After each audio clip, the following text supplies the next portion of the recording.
আপনি কি জানেন জাপানিরাও আমাদের মতোই ভাত খেতে খুব ভালোবাসে? তারাও আমাদের মতো নিয়মিত ভাত খায়, তবুও তারা কম মোটা হয়। তাহলে প্রশ্ন হলো, ভাত খেলেও তারা মোটা হয় না কেন? এর 5টি বৈজ্ঞানিক কারণ আছে। প্রথম কারণ, তাদের পরিবেশনের ধরন। তারা ছোট ছোট প্লেটে করে অনেক রকমের খাবার পরিবেশন করে, এবং আমরা যেরকম এক থালা ভাত এবং তার পাশে তরকারি সাজিয়ে বসি, তারা সেইভাবে খাবার খায় না। বিভিন্ন ধরনের খাবার সম পরিমাণে প্লেটে তুলে তারা খাওয়া শুরু করে।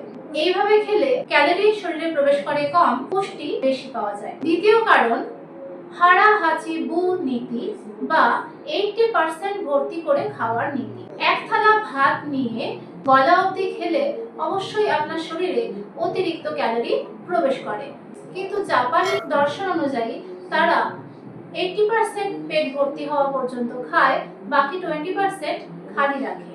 এতে করে এক্সট্রা ক্যালোরি শরীরে যাওয়া আটকানো যায়। তৃতীয় কারণ, খাবারের সঙ্গে ভাতের সঙ্গে প্রচুর সবজি ও মাছ খাওয়া।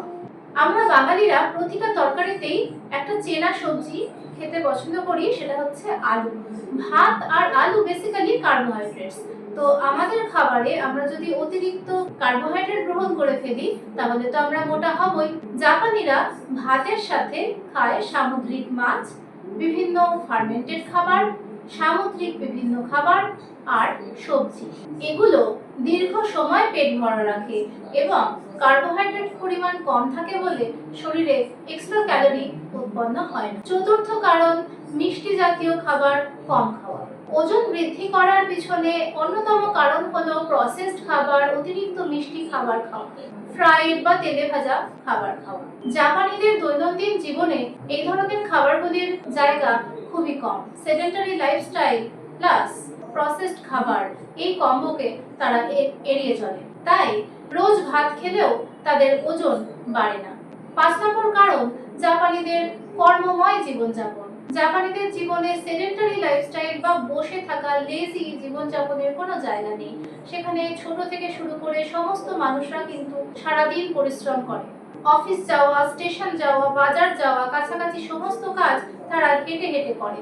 এর ফলে জিমে না গিয়েও তাদের অনেকটা হাঁটা হয়ে যায়। ছোট ছোট শারীরিক কার্যকলাপের মাধ্যমেই তারা নিজেদের ক্যালোরি বার্ন করে ফেলে। ভাত আমাদের মোটা করে না।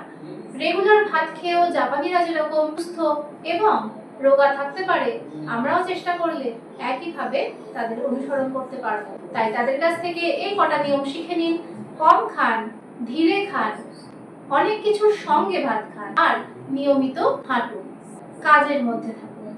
খাওয়া দাওয়া সংক্রান্ত আরো নতুন নতুন জিনিস জানতে চাইলে সাবস্ক্রাইব করে সঙ্গে থাকুন। এই ভিডিওটা ভালো লাগলে লাইক করে দেবেন।